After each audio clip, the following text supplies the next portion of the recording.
एक कहावत आपने सुनी होगी कि भगवान के भरोसे मत बैठो, क्या पता भगवान आपके भरोसे बैठा है। ठीक इसी तरह की कहावत को आज हमारे बस्तर के किसानों ने चरितार्थ करके दिखाया। उन्होंने भी इस बात को साबित करके बताया है कि सरकार के भरोसे मत बैठो, क्या पता सरकार आप ही के भरोसे बैठी हो। हालांकि सरकार हमेशा आप ही के भरोसे बैठी होती है, इस बात को आप जान लें। और क्यों ये बात कर रहा हूँ, इसलिए इस पूरे वीडियो को आप देखें। नमस्कार, मैं विकास तिवारी हूँ, आप बस्तर टॉकीज देख रहे हैं।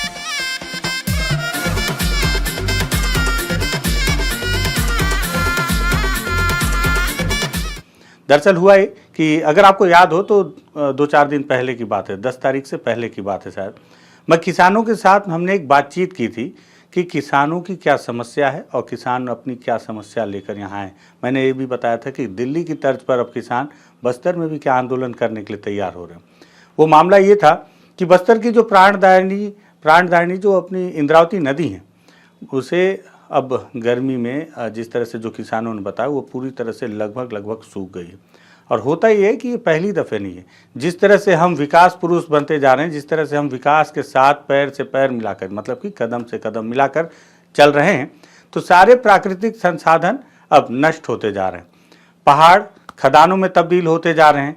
जो बड़े बड़े खनिज संपदा थे वहाँ खाइयाँ खोद दी जा रही हैं। जो नदियाँ हैं उसे सुखाकर रेत उत्खनन का साम्राज्य खड़ा किया जा रहा है। और साथ ही साथ पानी का क्या है, वो तो बिस्लरी और किनले में मिल ही रहा है, तो आप खरीद के पी सकते हैं। और भी कई व्यवस्थाएं हैं पानी के लिए। लेकिन इसके अलावा पानी एक जगह और लगता है। कहाँ लगता है? खेतों में। लेकिन खेतों से आपको कोई मतलब नहीं है, क्योंकि ऑर्गेनिक तरीके से अब तमाम व्यवस्थाएं फसल उगाने के। तो हो सकता है कि जो विकसित पुरुष हैं, जो विकासशील लोग हैं, उन्हें लगता है कि क्या ही कर लेंगे ये किसान, इन्हें पानी नहीं मिलेगा तो क्या ही बिगड़ जाएगा देश का। अब ये तो बात की बात है, लेकिन बस्तर के किसानों को पता है कि पानी नहीं मिलेगा तो क्या बिगड़ जाएगा। धीरे धीरे वो जो प्राणदायिनी हमारी इंद्रावती नदी है, अब आपको लग रहा होगा आज बड़ा तंज कस रहा है विकास, लेकिन तंज कसने वाली बात भी है, साथ ही साथ प्रेरणादायक ये कहानी भी है, किसानों से सीखने लायक कहानी। इसलिए भी बता रहा हूँ। तंज इसलिए कस रहा हूँ क्योंकि हर किसी को कोई फुर्सत नहीं है देखने की कि भविष्य कहाँ जा रहा है। हम चांद पे चले जा रहे हैं, लेकिन क्या प्यासे चले जाएंगे चांद पर? क्या धूप के नीचे बैठे रहेंगे, मतलब धूप में बैठे रहेंगे? लेकिन हम उसी की तैयारी पे हैं, तो क्या करें? इस तरह से तंज कसना पड़ता है। तो किसानों के साथ ये हुआ है कि हमारी जो इंद्रावती नदी है वो हमेशा से भरी हुई होती थी। धीरे धीरे धीरे जैसे समय का पहिया घूमता गया, तो उड़ीसा से ये जो नदी आती है, तो जोरा नाला के पास में उड़ीसा और छत्तीसगढ़ के बीच में एक समझौता हुआ है। उस समझौता के तहत पानी देने की बातचीत हुई है कि कितना पानी छत्तीसगढ़ को मिलेगा इंद्रावती से और कितना पानी उड़ीसा उसका खुद इस्तेमाल करेगा और कितने समय पर कब कब छोड़ेगा। लेकिन बताया जा रहा है बहुत तकनीकी तौर पर, मैं एक किसी विशेषज्ञ से इससे पूछूंगा। मैं अभी आपको ऊपरी तौर पे बता रहा हूँ, आंकड़ों में नहीं फंसाऊंगा अभी। तो बताया गया कि जितना समझौता हुआ था उससे काफ़ी कम पानी छत्तीसगढ़ को नसीब हो रहा था और गर्मी में धीरे धीरे पानी और सूख जाए। अच्छा, एक बात और, जब बाढ़ की स्थिति आए तो ये उड़ीसा जो है वो अपने सारे बांध खोल दें, मतलब आफत आप झेलो और जब ज़रूरत हो तब हम रख लेंगे पानी। इस तरह की सामंजस्य व्यवस्था इन्होंने बना रखी थी। और छत्तीसगढ़ क्या करे, वहाँ पे पटनायक जी की सरकार थी, जोर भी नहीं चल रहा था छत्तीसगढ़ में, ना कांग्रेस का जोर चला ना बीजेपी का जोर चलता तो शायद इस समझौते के आधार पर इस समस्या का समाधान कर लेते। लेकिन अब मुख्य बात पे आता हूँ। बताते बताते कहानी कहाँ से कहाँ चली जाती है, लेकिन मेन बात यह है कि नदियाँ सूख रही हैं बार बार, तो इंद्रावती भी सूख रही है। लेकिन जो किसान हैं, जो गर्मी में भी इसी माँ इंद्रावती के शरण में रहते हैं, उसी के भरोसे अपने खेती को सींचते हैं, अब उनके सामने समस्या हुई। इसके लिए छोटे छोटे एनीकट भी बनाए गए हैं जो पूरी गर्मी भर पानी संजो कर रखते हैं और उससे किसान अपना काम चला लेते हैं। लेकिन बीते दिनों क्या हुआ, बस्तर प्राधिकरण का एक बैठक हुआ चित्रकूट में। जब चित्रकूट में, मैं चित्रकूट बोल दिया था, जब चित्रकूट में बस्तर प्राधिकरण का बैठक हुआ तो उसमें बड़े बड़े नेता और सारे अधिकारी आए, तो उन्हें दिखाने के लिए कुछ डैम के पानी को खोल दिया गया ताकि चित्रकूट सेल्फी जोन की तरह काम की आ सके। और उसके बाद क्या, नेता चले गए, पानी भी चला गया। कुछ दिन के बाद महाशिवरात्रि आई तो चित्रकूट महोत्सव फिर मनाया गया, उसके लिए भी शायद पानी छोड़ा गया। शायद इसलिए बोल रहा हूँ क्योंकि इसको लेकर मेरे पास बहुत पुष्टि वाली जानकारी नहीं है, लेकिन पानी तो ठीक, पानी चित्रकूट में था ठीक ठाक। ये सब करते करते किसानों का वो पानी ही चला गया। अब किसान परेशान कि भैया फसल तो लगा लिए हैं, पानी आपने सेल्फी जोन के तहत बहा दिया, तो हम सींचेंगे क्या? आंसुओं से तो फसल सींची नहीं जा सकती। किसानों ने इसको लेकर ज्ञापन दिया अधिकारियों को, जो जिम्मेदार हैं, जो कुछ कर सकते हैं, किसान जब अधिकारियों को ज्ञापन दे रहे थे तो अधिकारियों ने ज्ञापन पढ़ा लेकिन उनके कान पर जू नहीं रेंगी। किसानों ने दोबारा फिर से ज्ञापन दिया, अधिकारियों के कान में फिर से जू नहीं रेंगी। तो किसानों ने कहा कि अगर हमारे ज्ञापन पर आप अगर थोड़ा सा विचार नहीं करेंगे तो हम परेशान होकर हम उग्र आंदोलन करेंगे। इसी पर हमने बातचीत की थी। अधिकारियों के कान पर फिर जू नहीं रहेंगी, लेकिन अधिकारियों ने आश्वासन दिया कि बहुत जल्द हम इस पे काम कर रहे हैं, काम कर भी रहे हैं और करेंगे और आपकी समस्या का समाधान करेंगे।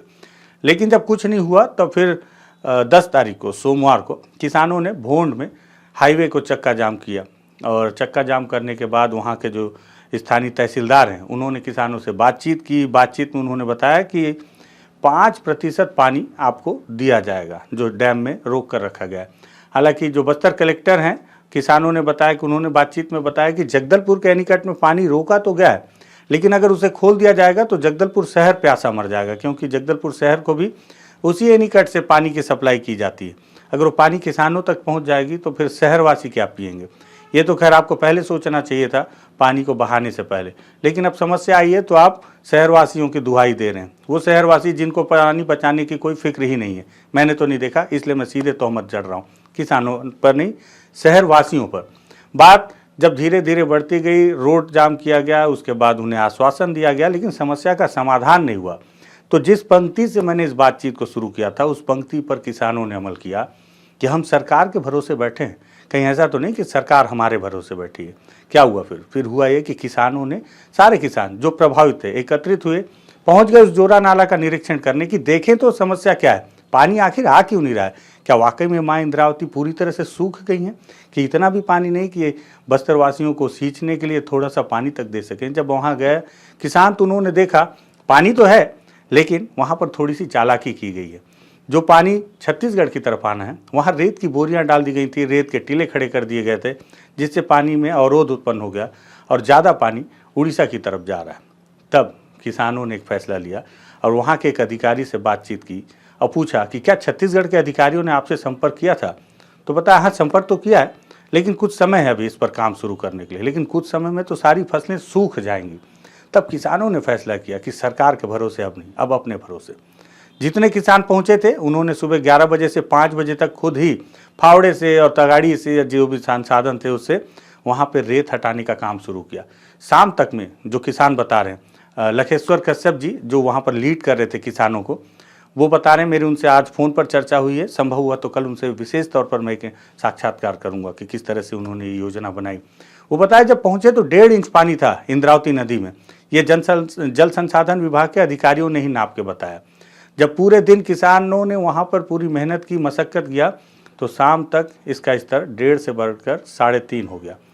और इसे देखकर शाम को फिर और किसानों को एकजुट किया गया और एकजुट करने के बाद फैसला लिया गया कि कल और भी ज़्यादा संख्या में किसान वहाँ पहुँचेंगे। अगले दिन किसान फिर वहाँ पहुँचे जोरा नाला में और लगभग सैकड़ों की संख्या में पहुँचे। इन किसानों ने जब पूरे दिन मेहनत किया तो उनके चेहरे पर खुशी दौड़ गई। क्यों? क्योंकि 1.5 इंच पानी वाले उस इंद्रावती नदी में 7.5 इंच तक पानी का धार बहने लगा था। 7.5 इंच। अब उनके चेहरे पर खुशी का ठिकाना नहीं, क्योंकि उनकी नदी जो सूख चुकी है उस पर इंद्रावती में उड़ीसा से पानी आने लगा है। लेकिन इसी बीच उन्होंने बताया कि उन्हें बस्तर के कुछ अधिकारियों ने बुलवाया और बुलाकर शायद उन्हें डांट भी पिलाई कि आप लॉ एंड ऑर्डर मेंटेन नहीं कर रहे हैं, आप नियम विरुद्ध तरीके से काम कर रहे हैं। इस तरह की जानकारी भी लखेश्वर कश्यप जी ने हमें दी है, फ़ोन के माध्यम से दी है। कल ऑनलाइन कल हम उनसे सीधे रूबरू होंगे तो इस पर भी विधिवत बातचीत करेंगे। लेकिन किसानों ने साबित किया कि आप न सरकार के भरोसे बैठे, न भगवान के भरोसे बैठे, आप अपने भरोसे बैठे हैं। ये एक बहुत बड़ा उदाहरण है और बहुत बड़ी जीत है किसानों की। और ये जीत मैं इसलिए आपको दिखाना चाह रहा हूँ। आपको लगेगा कि हमेशा हम नक्सल पे ही बात करते हैं, लेकिन इस पर भी बातचीत होनी चाहिए, इसलिए इस वीडियो को मैंने स्पेशली तैयार किया है। देखिए क्या कहें उसी मौके से, हालांकि माइक वाइक नहीं है तो आवाज़ थोड़ी सी दबी होगी, लेकिन लखेश्वर दादा ने क्या कहा, और साथ ही साथ तो उस वीडियो को भी देखिए जो ग्रामीणों ने बनाया है पीछे से अपना वॉइस ओवर देते हुए, वो भी आप देखिए। मैं लखेश्वर कश्यप, इंद्रावती नदी बचाओ संघर्ष समिति का अध्यक्ष, और हमारे जितने भी प्रतिनिधि और किसान लोग यहाँ पर, नदी प्रशासन की तरफ से कोई ध्यान नहीं दिया गया था और यहाँ पानी नहीं बह रहा था, इसीलिए हम 2 दिन से आके सफाई कर रहे हैं।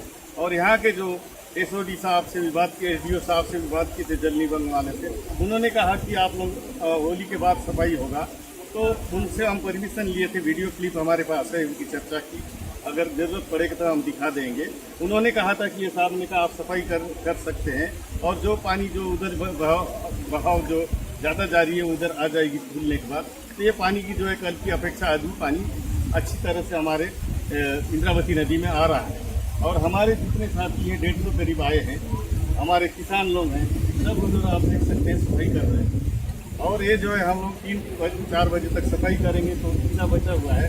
उसके बाद हम आके अभी हमें सूचना मिला है कि हमारे जिलाधीश महोदय के पास जाके उनसे कुछ चर्चा करना है, उन संबंध में हमारी सभी साथियों के साथ जाके उनसे हम चर्चा करेंगे। ये इसलिए हमें कदम उठाना पड़ा कि हमें बहुत लंबा समय था कि होली के बाद करते हमारे फसल सूख जाता, इसीलिए हम लोगों ने अपनी मर्जी से नहीं किया है। आके इनको पूछने के बाद, यहाँ के जो जल अधिकारी से पूछने के बाद ये उन्होंने कहा कि हमारी सफाई जो है होली के बाद ही शुरू हो जाएगा, और अप्रैल पहले सप्ताह से हमको जल देंगे। इसलिए हम ये आमचो इंद्रावती नदी आहे उड़ीसाचो, एवे आमचो दादा मनीला बस्तरले किसान मन एमन जोन पुरेचो जोन बारू और पकना मन गुचातो केदा आमचे नदीनी खल खल खल खल खल खल येता करांडक पाणी जाते असन आमचे पाणी के छेकुरवाला उनका जेदा आमचे किसान मन दादा मन का जेदा राहत चो सांस धरत बीती होय दे एवे तुम देखुक सका कितलो किसान मन येऊन बाती पुरेचो बड़े बड़े पकना मन गए थे इदलहान पकना मन के गुचान बाती आजी आमचे मजी गता किसान मन येऊन बाती सब गुचायतो काम करसो येदा पाणी येदा आमची इंद्रावती नदीने खल खल खल खल खल खल येते आमचे भैंस गाँव पोतरा घी बलम रहते नदी सागर बलम रहते सपा घी है नारायणपाल लामकेर भोंड घी बलम रहते तुम देखूं दका खल खल खल खल खल पानी येदा है।